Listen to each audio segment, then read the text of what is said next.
A weak brother to me is a person who has the ability to make a difference in their own life, but chooses not to.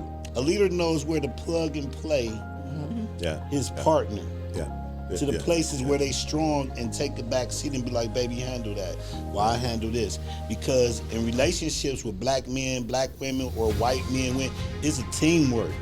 The image of the white woman has always been the normalized view of what women should be. And so if you take that image of the white woman and the black woman, I said this earlier, the black woman counters by doing things that are outside of the norm. First of all, she's leaving the house, she's achieving, she's successful, she's the CEO, she's whatever. That label of strong has become identified to who she is because she steps outside of the norm. But they only apply to black women. They only apply to black women. And I think it's an issue, it was a term created to divide. This is Strategic Moves with Kenn Dowell. Welcome to Strategic Moves with Kenn Dowell. I'm your host, Cleveland-born, Glenville raised, and never afraid to say what needs to be said. And today isn't just another show. This is the birth of the city's first new social media platform, the only one in Cleveland. There's plenty of people who say that they can do the kind of things we do here, but there's only one social media network in Cleveland, and that is going to be the Strategic Moves Network, where we're going to have a whole host of various different people on our show. We're going to have various shows from women's topics to entertainment to food, and my show, Strategic Moves with Kenn Dowell, which is a show with me and my co-host, which is none other than Judge Michael Nelson. So every week you're going to get an opportunity to see these type of programs that we put on and the type of work that we do. So welcome to Strategic Moves with Kenn Dowell. I'm your host, Cleveland-born, Glenville raised, and never afraid to say what needs to be said. This is the birth of the city's first new social media platform, the only one in Cleveland. It's a program where we're going to have a whole host of various different people on our show.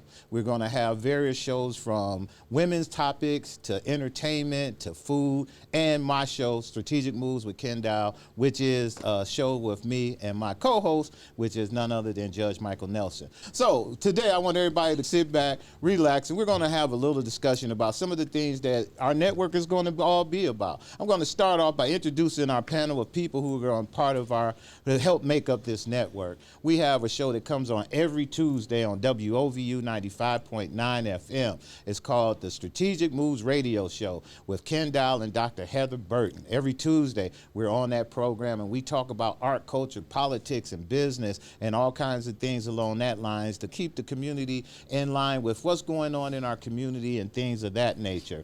And I couldn't do that without my great co-host, and she's here with me today, Dr. Burton. How you doing today? I'm good. I started out this journey over about 3 years ago when we first got going. We were me, Lateef, and a few other people who helped us put this podcast together to get us up and going. And I always wanted to have a co-host to help me. And when we got on the radio, I had an opportunity to interview Dr. Burton. And from that interview, she came on and became a host of our show. And from that, she is now doing her own show. So what is going to be the name of your show? My show is called Sanctified and Stilettos. Why don't you tell everybody what Sanctified and Stilettos is going to be about? So Sanctified and Stilettos is dealing with the whole idea of women being multifaceted. And so we often get lumped into one category where women are looked at from this one lens, this one view.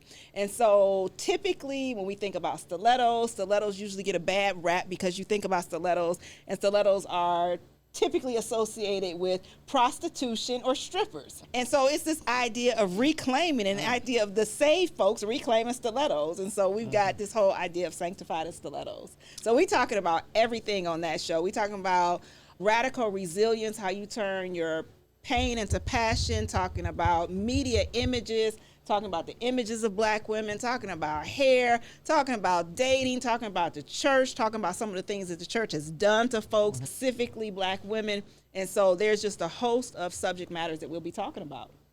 To my left here, I got a gentleman who I've known for many years. He's been a judge, a counselor. He's been a person in our community that everybody knows for years. And if you know anything about Glenville, you cannot mention Glenville without this brother. He's all about all of that, as well as he's a former judge. He's a retired judge. And when I say Cleveland born and Glenville raised and never afraid to say what needs to be said, I think that's the title he should be having, because Judge Nelson is that guy who like to say that. So, Judge, why do you think a network or a platform like this is important?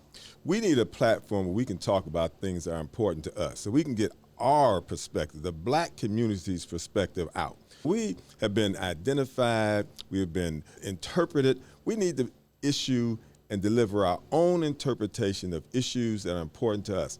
Here's an example, and this will hit Dr. Burton. We hear the greatest band in the land is the Ohio State Band. Black community, the greatest band in the land is the Florida A&M Band and any other HBCU band. So there's certain things that are important to us that white folk will benefit from knowing because of this platform giving us an opportunity to talk about things important to the black community. I think some black folks need to hear a lot of this as well, because all of us ain't on the same page as well. Right. And so I think a network like this would be great. It gives you and I an opportunity. We're going to be bringing on various different guests to talk about various different things, and gives us an opportunity to dig deep into those discussions. And one of the other things that we want to do with this network is I wanted to do something that was definitely well-rounded. We wanted to make sure that we were able to talk about issues that affect African-American men. We wanted to make sure we had issues that affect African-American women. And most importantly, we needed to have a hook, because if we don't have a hook, people's not going to come to our program. And I brought on no other than Joe Little to be our hook. And what I mean by our hook, we got to have something a little bit more to grab people's attention. And so what I was able to do was talk to Joe in regards to all of the work he's been doing in the community. And if people don't know who Joe Little is the lead singer of the Rude Boys. And he's been in the city of Cleveland doing work in the music industry and all around the world. So we wanted something that we knew that if people were going to come to the network to listen, we wanted them to be able to maybe listen to Dr. Burton, Mary, listen to what I'm saying, but also have a piece of this show that dealt with the entertainment community, because Cleveland is big on entertainment. We had a Rock and Roll Hall of Fame here. We have a lot of entertainers that come in and out of our town, a lot throughout the year. And so we brought on Joe Little, and Joe is going to be doing a show on our platform called A1 Conversation. So Joe, tell the peoples what A1 Conversation is all about. Thank you, Ken, man. I appreciate that. A1 Conversations is a podcast show where people in entertainment, from whether you're a singer, you're a writer, you're an actor, just in delving into the entertainment business, you will have a voice to be heard. It's called A1 Conversations because we're going to keep it A1 from day one.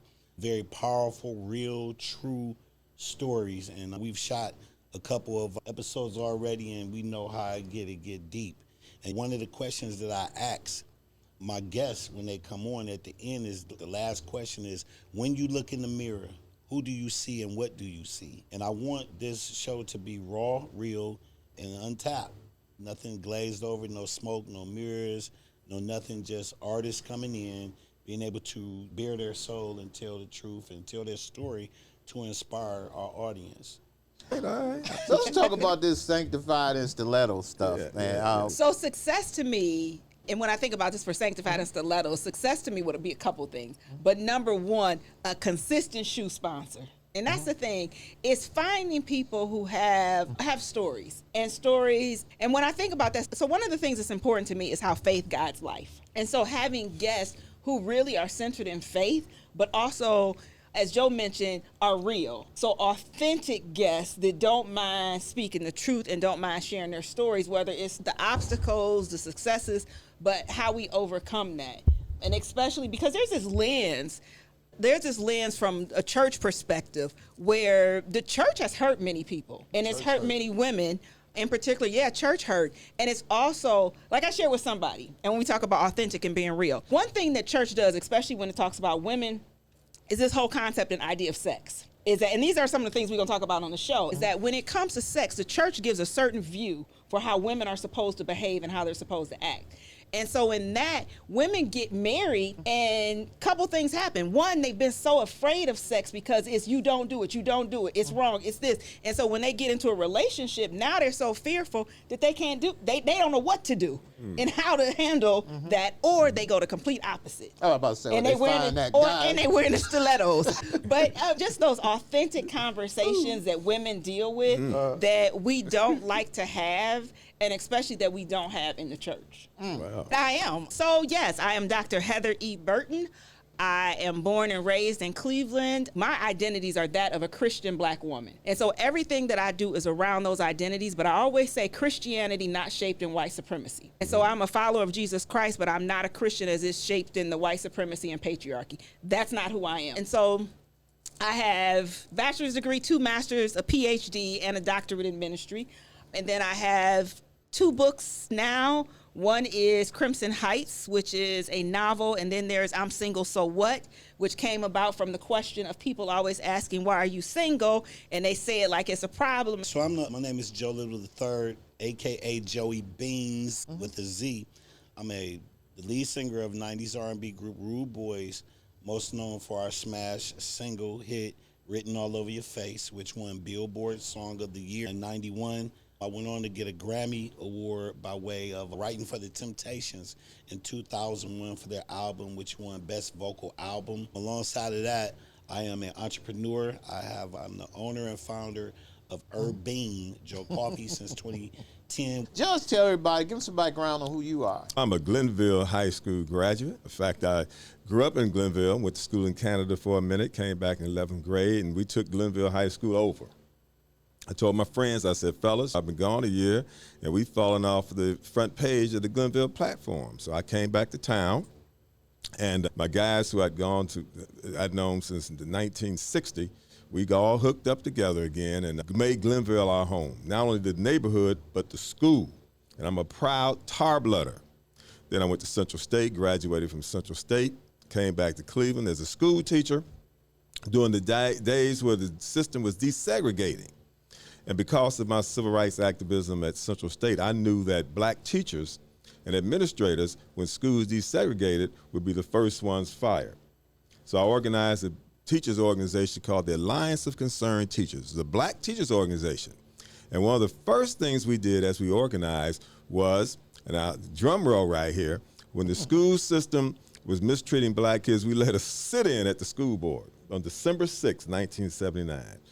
That was when we desanctified the school board building, because the school board building was this hallowed shrine where people were scared to speak. We took over the lobby with Dr. Gene Jordan, about 40 other people, some of whom were elected officials, and sat in that building until we got our point across. And that was so suffice to say, I've been one known to poke the bear. And that's my thing. I'm gonna poke the bear. I was talking to Dr. Burton a couple of weeks ago, and I said, Dr. Burton, I'm boycotting all black tie events. She said, why? Because we honor people that deserve to be recognized for their achievement, but we're not honoring people that put their lives on the line for change in our community. That's correct. And we need to honor people who put their lives on the line, who take on the challenges, who are willing to face the Bull Connors of 2025. We got a lot of Bull Connors around here. And I want to encourage you, especially young people in this generation, which is X, Y, Z, whichever one you in. Whichever one you in. Millennials, Z's, and Alphas coming up. All y'all, I want you to get out there and start. We need some freedom riders to come into Cleveland, to go down in Southern Ohio, to change things around and make sure that our civil rights are protected in both this state and this country. I want to pivot to a question for you, Joe, and now we're in the just open here. We all can jump in and just talk about whatever, but one of the things I wanted to talk to you, Joe, is I didn't interview quite a bit of people in the entertainment industry, and a lot of them talk about how hard it is to make it here in Cleveland, how hard it is to actually be able to get a music career going and all the other stuff. What's your experience in dealing in the entertainment music business and that about this thing in Cleveland and being able to get over that? What I will say about Cleveland entertainment, if you're an artist and you coming from out of town and you're a known artist, If you ain't kicking it on that stage and doing it right, you're not going to get the love. You entertaining your ass off. You come into a town where Eddie Levert built this town on being a showman, Leo's Casino. That's correct. So this is an entertainment town, and it is hard. It's hard to please a Cleveland entertainment connoisseur or a fan because the expectation is high for them to be really good. Let me ask you a question. We have some of the gospel. We have some of the most dynamic gospel singers and groups in Cleveland, but it seems as if they don't get over the top.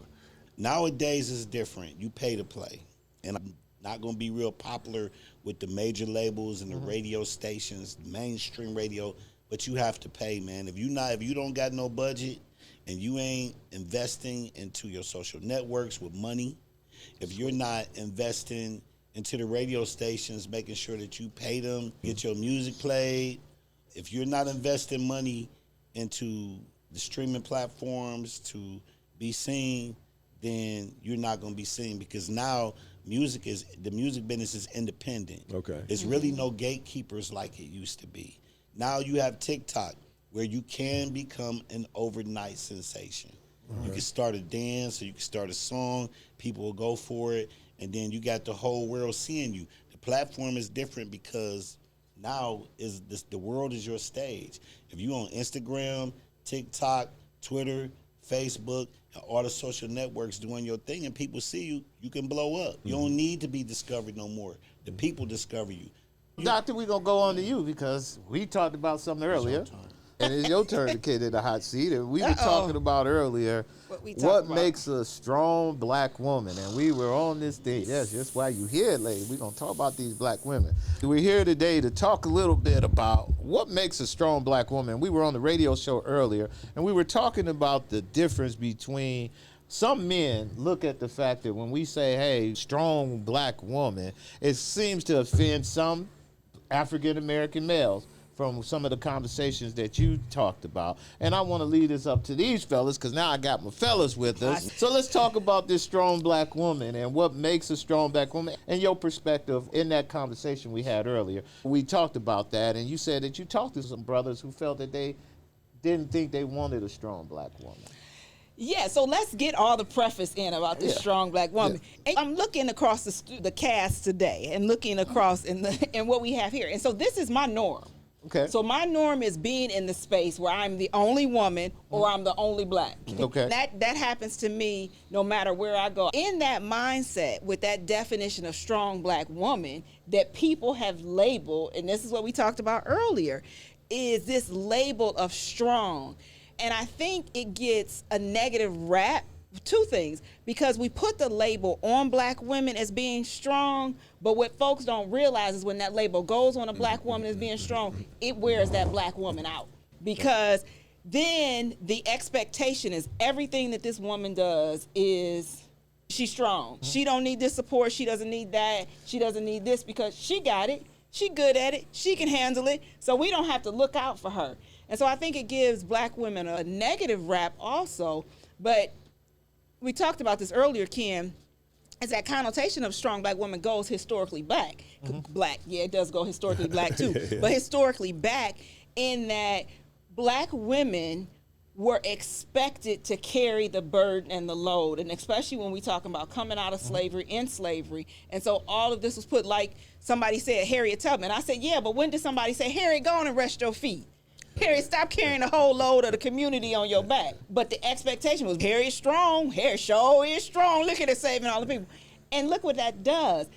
But when we bring it to 2025 and the strong black woman, what happens also, and I've seen this, is men, and not generalizing all men, but some men will have the mindset or the idea, she doesn't need me.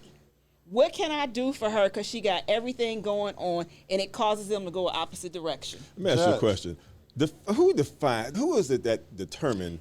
Who even came up with the term? That's what I said. Who came up with this term that said? Who put that label on us? You know, and why that label? And it goes even to the angry black woman. We get this label placed on us. No, it's some angry black women. No one ever referred to Kathleen Cleaver as some strong black woman. She was bad. cold and can handle her Yep. business. But they didn't say she's a strong. No one referred to Diane Nash as a strong black But she woman. handled She was business. cold. She could handle her business. Nobody referred to the founder of the National Council of Negro Women as strong, but she could handle her business. Coretta was women strong. make the Coretta was Didn't you could handle guys business. give that tag to yourselves though? Didn't women start calling them strong women? There wasn't We- men. And then also think about this, is when you think about the black woman, and I think it's that connotation that comes from this strong. When you think about the black woman, is you have this image of the white woman.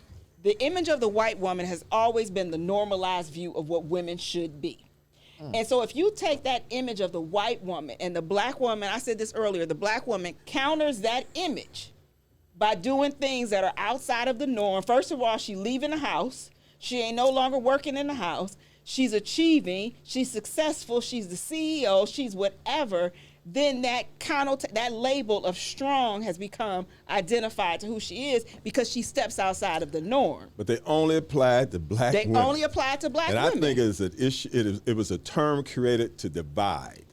Its I only think black purpose women served- started the term. How but- can they but- divide but it's something a- they started? Maybe what is that saying over there? Yeah. That's what I said. But it said it started during slavery. Yeah. So it Yeah. said that how resilient that black women were that were in That's what I slavery, said. the struggles that they were going through when the men were being ostracized. How do you say that? Ostracized. Ostracized, and that they were holding the family together, and they had to find a self-resilience within them and pull through and still deal with massa coming to try to get a little something going on. But it You know, only and then- applies wait, to wait, black then have women. it come back to Well, wait a minute. You It's two telling me things. the term strong black woman Did, but started not back black. in slavery? Not black though, No, strong woman strong woman. Yeah. started But back in slavery. I think there's two perspectives. No, And That's then what they Libby- say. No, Libby, But you you can't said believe- strong you can't black believe- women. What was the strong black woman thing? But Say, Libby, the ask where- pictures when that did it- showed where up it on come there from? came What's from. the origin of it? Oh, so Patricia Hill's Collins. If it's saying it came from Patricia Hill Collins, Patricia Hill Collins is one of the writers of the feminist movement, and so that's a black woman. But they probably are saying it's something that she like she's got several. I got a book of hers at home. Yep. Give me an example. I'll give you another example. We have black women judges. We have white women judges. The only women judges that get the connotation of being strong are the black, women judges. But their roles, responsibilities, and Exactly activities the are the same as. So are the white women the weak women judges? I mean, it depends So you on know who's what? saying it. You ain't never That's heard what I'm nobody trying say to a say. strong white woman. So No. what does that say? Because the black woman named it the strong black But the woman. black one, I think it came. So it came from. That's why I keep saying it came from. What's the word? The reclaiming, the reclamation, though, of this whole idea of black women reclaiming power. And if they talking about, if they're using Patricia Hill Collins as somebody who coined this, Patricia Hill Collins she reclaimed this idea of feminism. And so if you're a black woman reclaiming feminism, then you're getting attached with that, the strong, because you're going against what has been normalized. Now define it. Huh? Define the strong black woman. I don't like We the did strong that black woman. earlier like this. I don't like the strong I black mean, woman. you know like where her. you'll find out most high value black women, they don't like that. And black women don't like strong black women. They don't like that term. No, they don't. because Overall, I'm telling you. That's a mental drain. Because it when you is. strong, and here's the thing, and I'll even go this way, when people just label you as independent, when they put the label, when people put labels on you that are these powerful, quote unquote, labels, then other people ignore you. Like black man. Well, I ain't gonna say, that's you wild, generalize black men Yeah, because when I you say love black men. you But gotta I'm not have even that. talking about just men. I'm Yeah. talking about your friends don't check on you. The people who surround you don't check on you Who's because there for they the think, strong one? because they think you got it. So you lose all of that. That's why we have to be so careful putting labels on each other. Just here's another one for black men that we love to throw. Ain't no good black men. That coming from black women again. According on No, some black men say it Man, too listen, about each man. other. I don't think Y'all no- say it about each other. I don't call brothers no good. Do you ever call them no You good? call them- black All right, men? you ready for me to be honest? Yeah, come on, Joe. You're going to be mad at me. I'm a guy that says I'm surrounded by men, okay? And on the real, it's hard to find good black men out here with the mindset of being a leader and not a boss of a woman.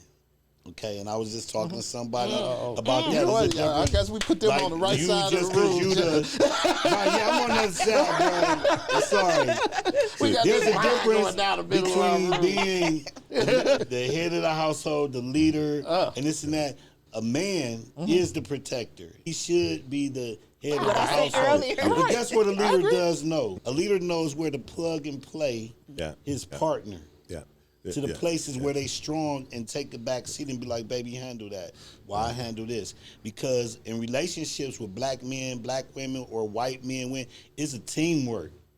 It's not. It's teamwork that make the dream work. And when you come together and know that you are teammates, that's a difference. With the man being the protector, I ain't gonna let nobody come to this kingdom and destroy anything. And also, protecting the woman is protecting her heart and her mindset, not stressing her out. Not beating down on her and scrutinizing her, allowing her to let her be woman. And so I had a problem, and I might get crucified for this, with Islam. How they keep a woman covered up and you can't see her and you only can see her at home. People were made to be something other than the object of one person's affection where they only put their eye. You closing down somebody and they're not being able to become who I believe they really should be. So when we shut people down and we close women up and keep them hid away, they're a gem, okay?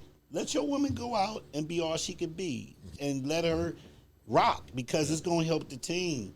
Not in a slutty way or in that vibe, but let her be because women are intuitive, way more intuitive than men, and we need those intuitions and intuitive prowess to help push us to the top. You don't see no leader. No, what he said though, and I think this is important. I don't think they're more intuitive than men. You said you what? I don't think they're more intuitive than men. Have a gumption. Women? Oh, come on now, Ken, you more intuitive than me. But what I would say is I like this statement of leader. I love that statement of leader versus boss. And I think that's what goes wrong. But see, that's what goes wrong in a lot of, and not even just personal or intimate relationships between men and women, but men and women in general, is that some men will come to the table and they think that they should be the boss of everything. It don't matter who it is. While we going out moving and making moves, the woman is sitting there looking like, and she'll tell you, dude, don't be with them guys over there. They don't mean you no good. Be careful. You gonna keep doing what you're doing. Baby, it's something, I don't know what it is, but it's something about this. I don't think that you should do that. And you go and do it, and then it busts. Most of the time, but if Ken just trying to be this is coming from a healthy relationship. No, I ain't talking about. I'm talking about. We was talking about women being bosses and all this other stuff you said. If you go into a room and there's some women who call themselves bosses, who call themselves done did the work, done got the education, knowing that they could be in a room with a bunch of men and be able to get their point across in that, they're not going to sit there and just be quiet in the room. They're going to jump into the conversation like everybody else. And women, there's some women out here who's just as pushy, just as bossy, just as everything as men. The judge, them judges you talking about, you can't tell me that they aren't.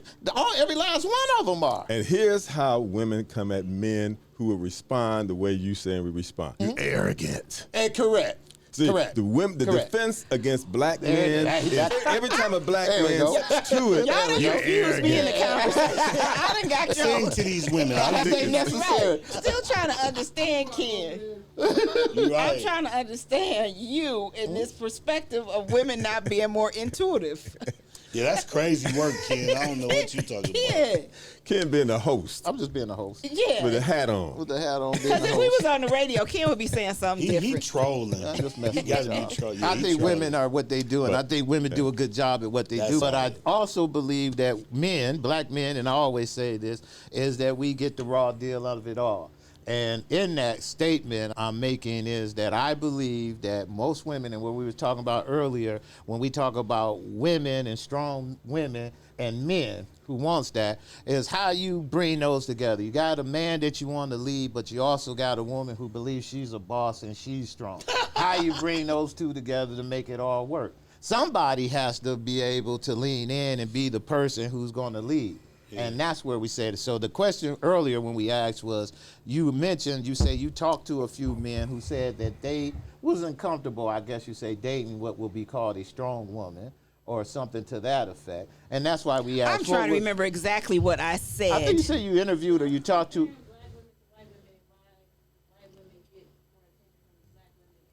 That was one subject, but we was But we talking also about strong men, and you mentioned the fact that you said that there were some African American men who said they wouldn't want a strong woman. I don't know. I'm not gonna say not one a strong. I don't think I said not one a strong woman, but shy away because of. That's what you said. No, I know what I was comparing it to is that versus intimidation. Yes. What I was saying is that when people label black women as strong, you have some men who get the mindset of she doesn't need me, so they shy away from that. Versus intimidation, because I think we were talking about people being intimidated, and I don't think it's intimidation, but I think it's the mindset of you so strong that you don't need me. So what am I gonna do for you? What type of man are you if you're intimidated by a woman? Yeah, and that's why there's no woman that's gonna intimidate me. But that's why I stayed away from the things that word. I've done and the places I've been, and the seats I've sat in, and the tables I've sat at. No woman is gonna make me uncomfortable. But that's why I stayed away from intimidation. What is wrong with the man that feels that way? Let's bring it back to Dr. Burton. Dr. Burton's a double doctor. Very successful. Technically, I'm a double doctor, double master's, and a bachelor's. You're a double something. But who's counting? She got all the double. They intimidated every brother in this group. Everybody was to walk out. But here's the thing: I never leave with my degrees. But are you that woman that they're talking about? From most people's eyes, yes. But do you carry that label? Do I put it on me? Yes. No, I don't put it on me. Do you feel powerful? Do other people put it on me? Yes. Do you feel powerful? Am I powerful? Yes. I'm powerful in my identity. Describe your powerful. I'm powerful in my identity because I know who I am. It's not about what I do. It's about who I am and what I'm made up of. Now, in this group right here, we respect you without putting a label that you some strong woman. We just respect you because you got it. The work you put Whatever in. it is, you got it. So why is it that these divisions are allowed to perpetuate? That's exactly what I say all the time. Why is it that the divisions are allowed? Because women keep saying it. Because black women keep calling themselves strong black women. But it's not even that. I mean, stop calling yourself strong black women. When you said black, a portion of black women call themselves bosses. Yes, you got ones that call themselves a boss bitch. Yeah. You got them that call Exactly. themselves a boss. You got them that call them strong black women. But all black women don't say They that. call That's why I each said other we got to that. be careful with you. I don't know But we no gotta be brother wise. never ran into a brother. And you tell me, Joe, have you ever, and you judge, have you been in a conversation with some brother and they be like, that's one strong black woman? We didn't say a whole bunch of stuff about women, but we never use the term strong black woman. We'll say, oh, she's beautiful, she's fine, she's smart, she's intelligent, she can get the work done, she's dependable. We always say that. We never say strong black women, but when you go to a room full of women, and they in one of their women meetings, what they come up, here's the strong black woman. But and she comes up, and y'all the ones who be saying, that's what I keep saying. Let's hear from the doctor. I think a lot of women are Doc. trying to change that narrative and reclaim this whole idea of people being the strong black Y'all need to woman. quit saying it. And you can't help Who me. is That's y'all? like You can't keep putting it on all black. See how I have to fight against Ken all the time? You see what I have So to do? what do you call a mother of 4 little children that's out here working hard, getting it all on her own without a man around? Mom? There you go. But that's a different. See, Mom? that's a different kind of strong. That's a different kind of strong. I think that in the context we're talking. What makes her strong? But the context we're 'Cause, talking listen, in. I call a strong black woman. If she popped out 4 kids, that's a strong black woman. That's strong. That's strong. But see this, I think so. In general, we have to be careful generalizing. And I know Ken is just being Ken right now on this, and just want to cause a whole lot of. I know. Ain't nobody thinking about Ken right now, but we have to be careful generalizing as man and woman, because when we generalize, it does put a negative thing out there. It puts this division, and that's the one thing is black men and black women got to come together. Yeah. Oh, yeah. And there's no Hands reason. down. And how much research talks about the power that we have when we come together. Yeah. When you talking about that, and that goes to our conversation early on the radio show, but when you talk about black men being with black women. Oh, Yeah. she ready to start talking about the bunny. compare, Go there, but I'm just saying go under the bunny. what those couples look like. I think the term strong black woman could be. How you just gonna yell across the studio to the body? I got one for you. I got one for you. Situation. I think Yeah. I got one for you, Dr. Burton. Rap Brown, Angela Davis. Now, they were 2 equally dynamite, brave, bold, bodacious, unafraid people. Now, Do we say this one is a strong one? No, they were just bold, bodacious, pro-black, pro-freedom. I ain't taking it no more. Joanne Chesamine, Solid Secure. Got Solid Secure. She didn't worry about the label. She just got busy. Yeah. And when they treated her unjustly, she took it in her own hands. So when we talk about, I just think this whole label of strong and arrogant, based on the sex, is just some divisive tool that people just popped out. And now, Ken, we described the woman who had the babies. That's a whole different kind of strength. That's a whole different That's kind a of whole different different Listen, kind of I ain't gonna hold that down. I've been in that different room. strength. different You kind come of out strength. of there, you strong. Because if it was up to brothers, Also, it'd be now- only two now she people can have walking a around. strong Yeah, label, see, got four and when babies. it comes down to having babies, that whole thing is a whole nother conversation. Yeah, but when I look at how that people who have stood up, Rosa Parks, she sat her behind down in face of great That's a opposition. strong black woman. She cold. Now and she was unique in what she did. Here to me. Strong black woman. And that ain't what we talking about nowadays. When they say strong black women now, they're not talking about Oh that. no, they're kind of not strong talking black about women. liberation. What they and talking standing about up for when they justice. get That's mad? the Burton thing. just hit it. Say it again, Burton. They That not was- talking about those standing up for liberation See, and that's a justice. whole different thing. It's a whole different No, Let's talk ballgame. about, hey, I got 5 kids, no man, Yep. be in prison. I'm out here making it happen, feed my family the best way I can. Strong, I'm a strong. So I turned the question to this But earlier. Is what who's makes running? us, I need to still know if who women running can around. have this title as a strong black woman because she raised her What kids. make you a and- weak black man? Yeah, she asked me that. Because I said, how come men can't be strong black men? How come we can't say, that's a strong brother. That's a strong brother right And there. we They say say that in the that. context of certain things. We'll say, Ted Ginn, strong brother. Why is he strong? Because he stand up to the system. Yeah. To make it better for other people. That's a different kind of strength than we're using in this definition we're talking about. It's better than the strong black woman. If it's Angela Can't even Davis, do it no more. if it's Angela, yeah, that's a kind of different kind of thing. And I think the context that Ken has raised, that whole strong black women thing, is this label that is talking about an attitude. And I think Dr. Burton differentiated between the two because you talk between liberation and attitude. Yeah. The attitude that has nothing to do with just I got a funky But ass see, you person. can't have an attitude when you're not doing nothing. That's true. That's different. Oh, there's a lot of people out here with Yeah, like- attitudes about not doing nothing. And not But to it have is an them not attitude doing when you're nothing. not doing nothing. Yeah, Like- there's people do that all the time. Like the weak brother. Oh. So hold on. So she AKA. asked a question. I'm gonna be fair with her because she asked a question earlier, and I'm gonna start with you, Joe. She said, "All right, we did all of that. So what makes a weak brother? What would you call a weak brother?" Shoot, I know a lot of them. A weak brother not taking care of your children. That's a good Not start. being there for your children, taking care of your children. I could say that. Let's say he has no children. Sit in the meeting. If he- Let's say the I don't- I average mean, I guy don't- out, I no don't- kids, not married. Just because some of these women we call strong black women are the same way. No kids, nothing. They strong black women. So we gonna flip it and say, what makes a weak brother? Just a regular guy. What makes a weak brother? I don't know. That don't resonate. Because I if don't you know just what I not could paying think your, of. not guy- taking care a of your guy- kids, don't make I you mean, a with no brother. children and you just out here, maybe an insecure man or something like that. Okay. But I don't. I think it that's could all be I one. can think Insecure. about. I tell you Insecure. a weak brother is one that was sitting in a meeting knowing that some stuff is going down that's going to impact his folks, and he sit there and just be quiet. Oh, there's a lot of that going on. Yeah, that's the kind of weak. George Forbes told me, he said, Michael, when you get on the board, you're not just supposed to sit there.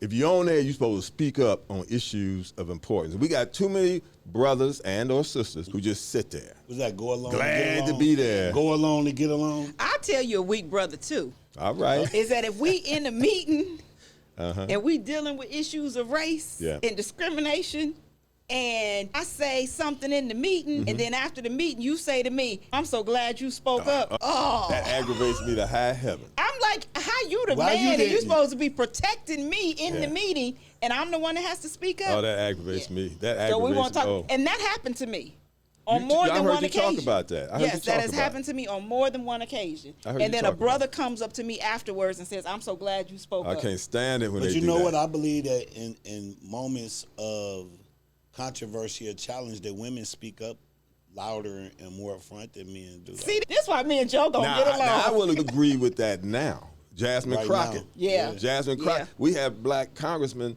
who, I will never forgive, what's the minority leader? Hakeem Hakeem Jeffries. Jeffries. No, Oh my God. for voting on that weak issue. brother. There we go. Yeah. That's my example of a weak Who's brother. a dude from Florida that's a Republican? And it's not so much his party, it's just He's that another weak no, brother. I'm not Scott. identifying by that. Another weak Scott. I forget his name, but There's a couple of weak. Exactly. I You're think weak brothers are these guys who I call a weak brother. In my perspective, is a gentleman or guy who with no idea of what the heck he's here to do at all. No direction, no insight of what he want to be in life, and has all the opportunity in the world to do it, but just don't do it.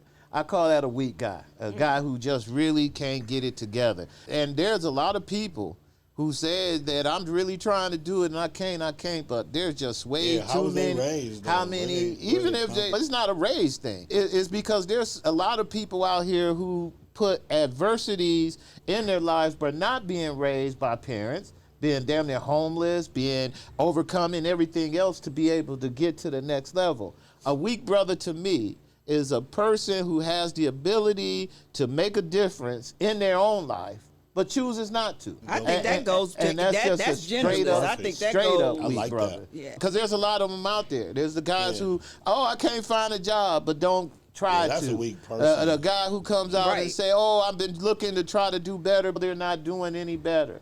Because we all go through our challenges all the time where we say we want to do something and just can't. But there's some guys out here who truly can't. Another weak brother, and I'll go this one to the sisters, is that guy who just wants somebody to take care of them. There's a bunch of guys who just really wants people Let me talk to about take this care real of quick. them. Find a woman with good credit. I want to find her with good credit. I'm going to find, I'll go get me a sugar mama because I'll say that she will take my shortcomings because she wants to have somebody with them. Because the Dr. Burtons and everybody else will maybe laugh at them or kick them out. They'll go prey on somebody else. Somebody older. And older, or somebody who maybe not as smart, maybe that they look at and be like, I can tell she may have some issue, that kind of thing. Those are weak brothers to me. I think when I And look so at what a I weak got brother. one, but this might be a whole nother show, so I Yeah. might need to wait and bring this up on another show. But this is thinking about when you talk about weak brothers, is this whole idea of marriage. Wait, no, that didn't come out right. Marriage is not weak. I don't want to say that. But But- divorce. You can find some people who say that shit. You said what? I said you can find some people be like, my marriage is you talking weak. about divorce? Be careful now. Remember, All I'm thinking about is your thoughts on when a woman pays a man alimony. I think she should. I ain't got no if problem with the that. income is in balance, I Yeah, I had got no problem with a partner, and his wife was a model and a doctor. He did our research stuff in the law office. Research stuff. When he got divorced, they got divorced, she wanted to go a different way.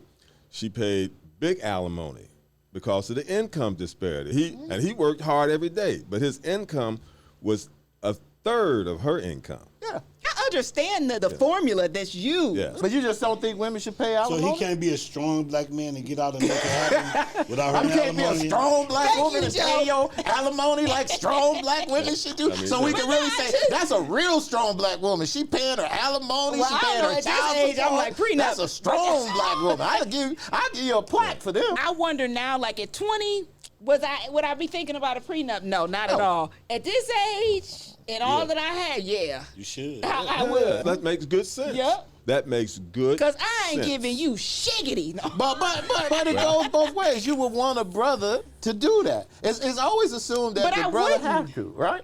But see, I think that's the But difference. I a think that's prenup age. don't mean you're going to not give up anything. Yeah. A prenup is you'll define what you're going to give Come up. on, Judge, tell me. See, that's a prenup. Educate 'em. Yeah, But- you'll But here's the define what you're thing. going to give up. You'll It's agree. not.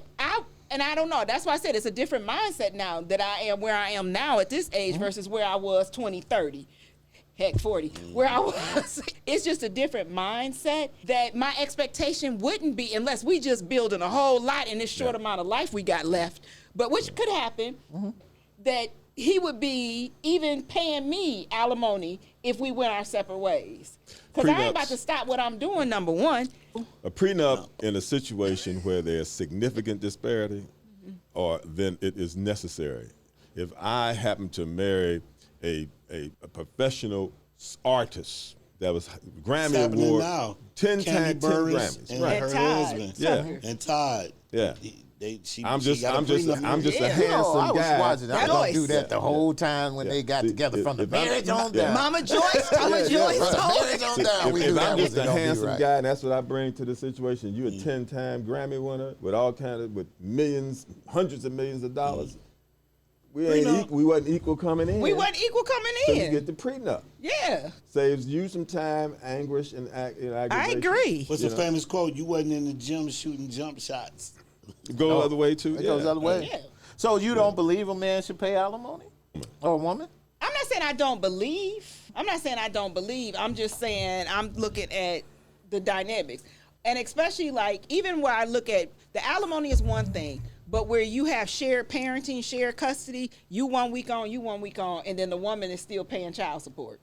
Yeah, they need better. And I feel that way with a man. They need a better and y'all lawyer. got that shared parenting. Yeah, they needed a better lawyer. Yeah. That's I know somebody they've had to pay both. Yeah. Alimony and they pay child support. Yeah, yeah. And it happens among professional women a whole lot, disproportionate amount.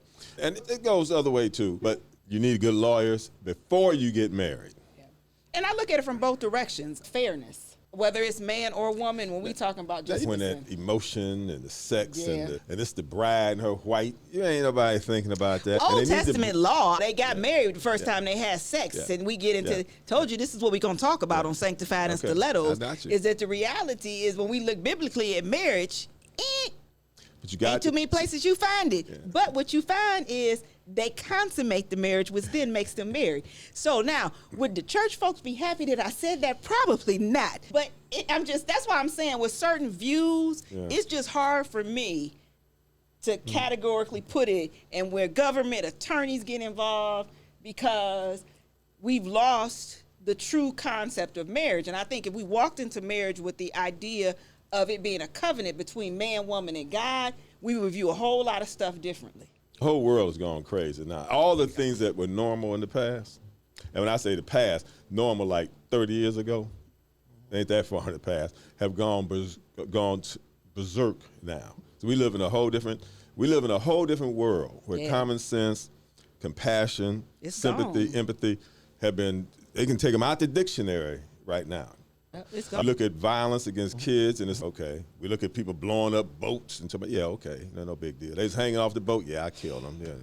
Yes, I killed them. Now, announcement, I killed some people hanging off the boat. Had they done anything? I don't know. They look like they did. So we have a whole different world now, where everything that we determined to be normal, everything that brought us to a certain point has been thrown out the window. Hey, we want to round out the program, and we're going to get into one last thing we talked about, because our show's all going to go into various different topics. We talked a little bit about art. We talked about our culture a little bit, and we're going to talk a little bit about some pop culture, because I think at the end of the year, this is where we at. We had a crazy year this year, and we were on the radio show talking about some of the stuff we did as the year went on. And with this program, we're hoping to continue to have some good discussions on some of the stuff that's community, but is worldwide as well. One of the discussions we came up today was the coach in Michigan that came up. Sharon Moore, coach. Strong feelings about that. Yeah, that was another strong black man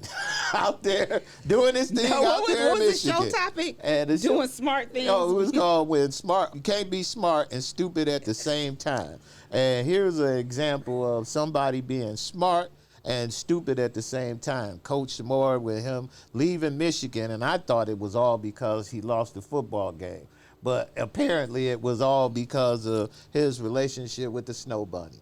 And that's what ended up getting him into trouble that he got into right now. And that's where we're at this point. Doc, what you think? I ain't got nothing else to say about Shamar Moore. No, Shamar Moore, wrong person. Wrong Shamar Moore. Yeah. Wrong Moore. But no, and I said this earlier, reading is fundamental. Right. Reading is fundamental. And if your contract says, and if the policy of the university says, as a supervisor, you don't mess with your employees, you going to risk $30 million. I was about to say it, but I can't say it. I ain't going to say it because I might get put out the church. But you about to risk $30 million for some booty. Pooh Nanny. Yes, he did. Yes, he did. Really. Yes, he did. And that's the reality because it's in front of you. It said. Do and not you touch. chose. And not only did you choose to do that, right. then you're going to give a what, $50,000 raise. Ooh, it was good. In addition, like that was clear stupidity or you thinking you above the policy and the law. I will say this. Sharon Moore made a major blunder. However, the way the media is dealing with it, it is now distraction from the Epstein file. Oh, definitely. Where you have a pedophile, a suspected pedophile, who has his hands on the nuclear codes.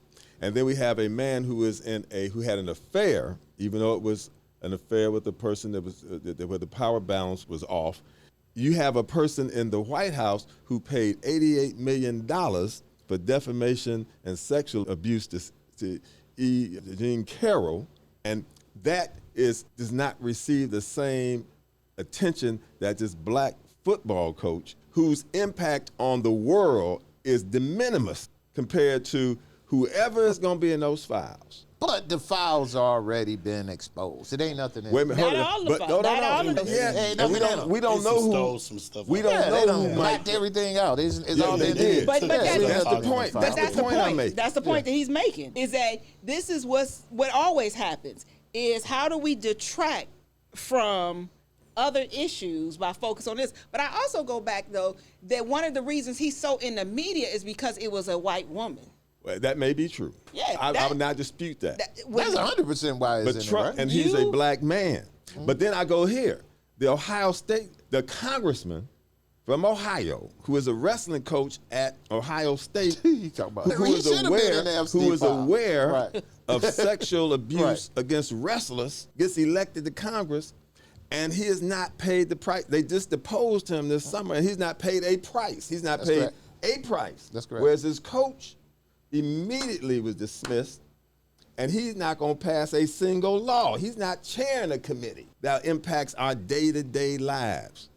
So the infatuation of the media with this, as opposed, now I'm not saying they should not, it is an attention getter, but it had the impact of it is just significantly minor to these other individuals who have been treated with kid gloves and allowed to go ahead and win elections, chair committees, and who actually on every day pass bills that impact the lives of not just the constituents in his congressional district, but nationally. Jim Jordan is who you refer to. Jim Jordan. Jim Jordan.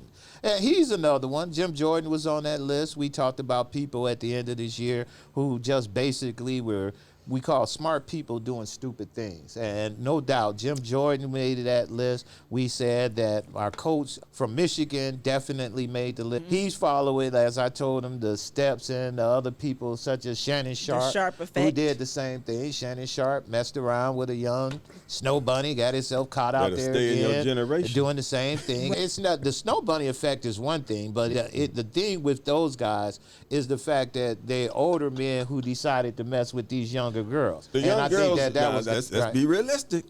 Okay. The young girl was a willing partner in that, to the extent we know. That's correct. Now it became a power balance became an issue after they were caught, but they was enjoying themselves for quite a while. Oh yeah. Right. Oh, They yeah. were doing the hotel thing and the "Can I come see you" thing, and yeah, my door's open thing, and here with my short skirt on, come on by thing. See, there's a whole bunch of that. The stilettos thing, the stilettos thing. Open, come on in. He says do it all. The hey, can I stop by Anytime tonight? somebody get a $50,000 raise, ain't nobody questioning.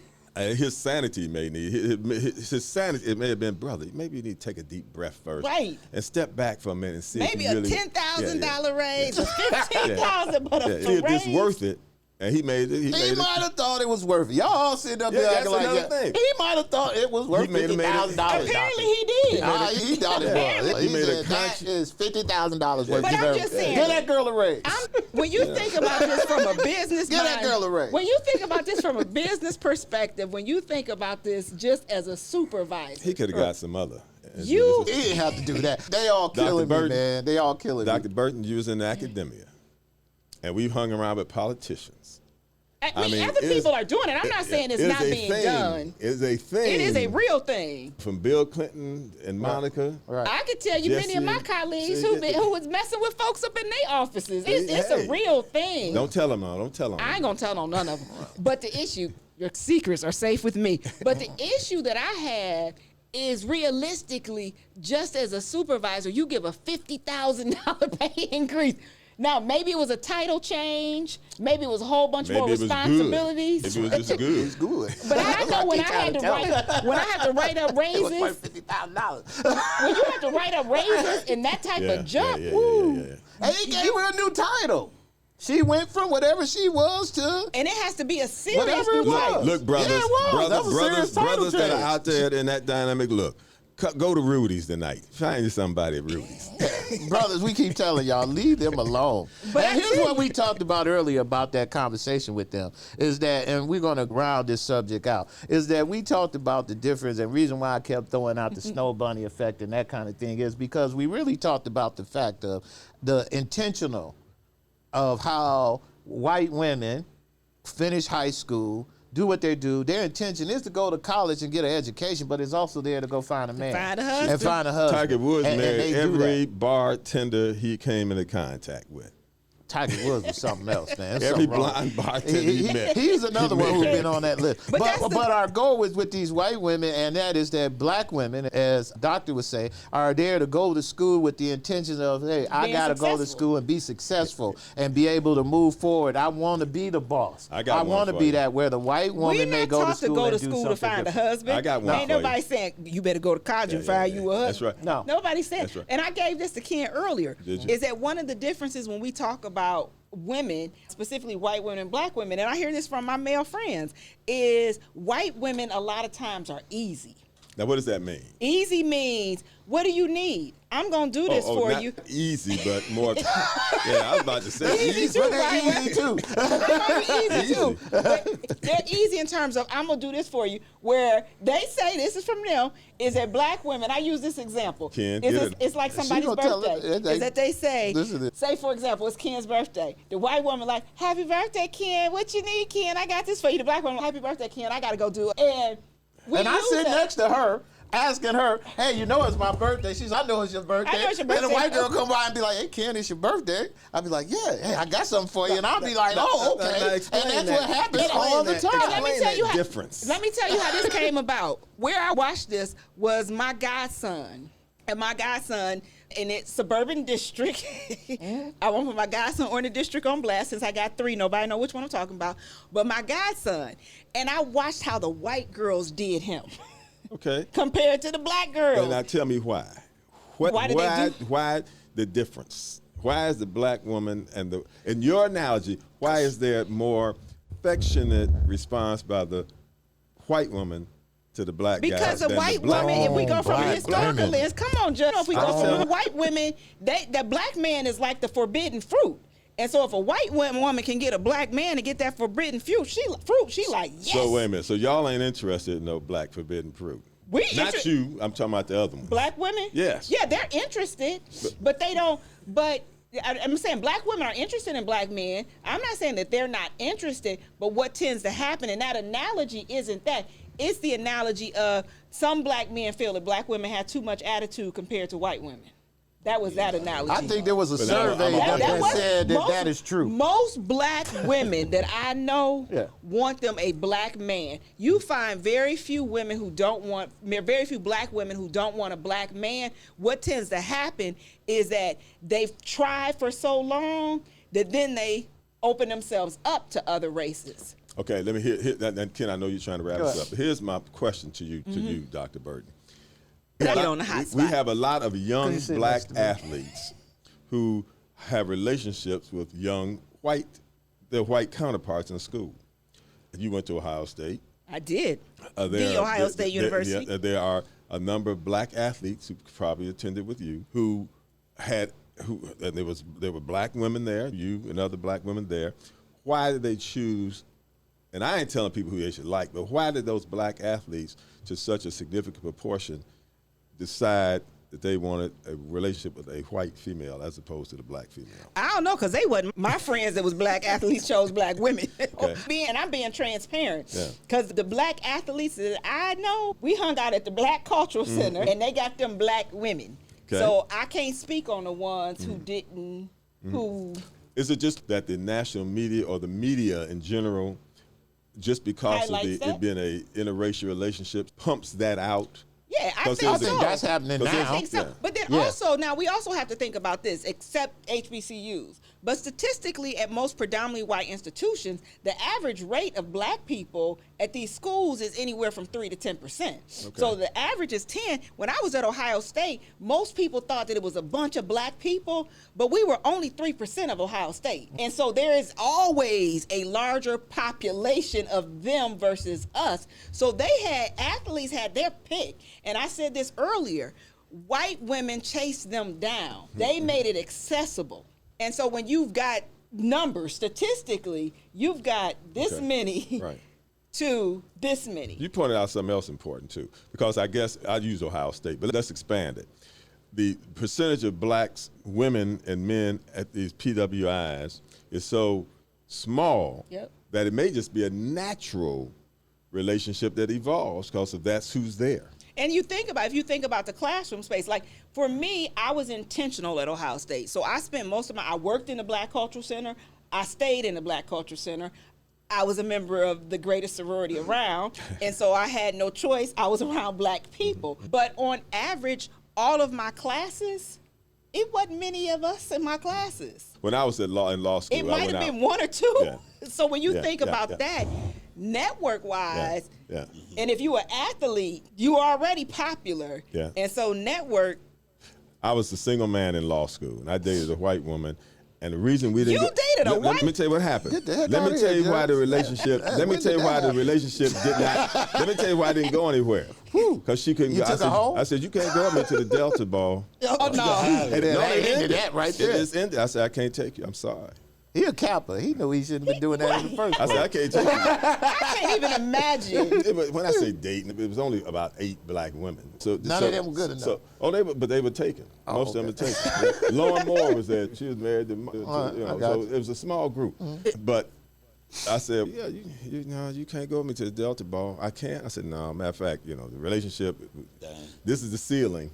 So Joe, how many white women was chasing you when you was running around doing that R&B stuff? A lot. Singing is Really? written all over your face. They was like, Our song went pop though. He was Okay. a top Yep, 10 see? pop song. Really? Yeah. So yeah, we performed for a lot of white audiences. Yeah. Really? and I bet you I tell you this.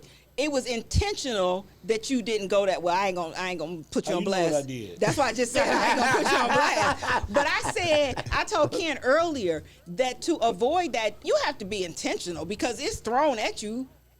Yeah, when it comes to white women, black women, whatever, I love my black strong woman. Queen, black queen. queen is forever. jargon. But what I will say is everybody stay away from the snow bunnies and different stuff like that. Nah, that ain't even on my radar like that for real. That's why you heard me. I've been quiet most of this conversation. Yeah, Joe, that's why I picked on it. I'm letting Joe y'all ain't talk. saying I'm nothing. over here getting sleepy. Hey, No, Joe, listen, but I'm over here letting y'all have that conversation because. And we're going to let you close because Yeah, we're going to don't go around. resonate So with me. while I got you over there, we're going to go around Robin and get ready to close the programs. Joe, tell people, I guess we're getting ready to end, that what you think real quick, what to expect from your show real quick, and any closing words you want to tell the audience. This is one of the shows. Occasionally we'll all get together and come in and do what we did today. Just a program for us to just sit down and talk a little bit, get comfortable in front of the camera, in front of our audience, and let everybody know what we're coming to talk about. We picked on Dr. Burton a lot because she's going to be doing all this women's stuff, and me and the judge are going to do a whole bunch of men's stuff. So y'all can imagine That's right, how these man. shows are going to go. And You Joe can going to be in the imagine. middle because he going to Okay, bring. I'm sorry, Thank guys. you, Yeah, Joe. Joe going to bring the love. Hey, I'm an R&B singer for the ladies. Though. And every time we do a full set, I I need ain't you. side with the guys unless it's really for me to really side. I mean, other than for the ladies. But Go ahead, Joe. This is Joe Little III, a.k.a. Joey Beans. Listen, I want y'all to tune in to A1 Conversations. This is going to be an amazing podcast, a podcast that's a must-see that you don't want to miss.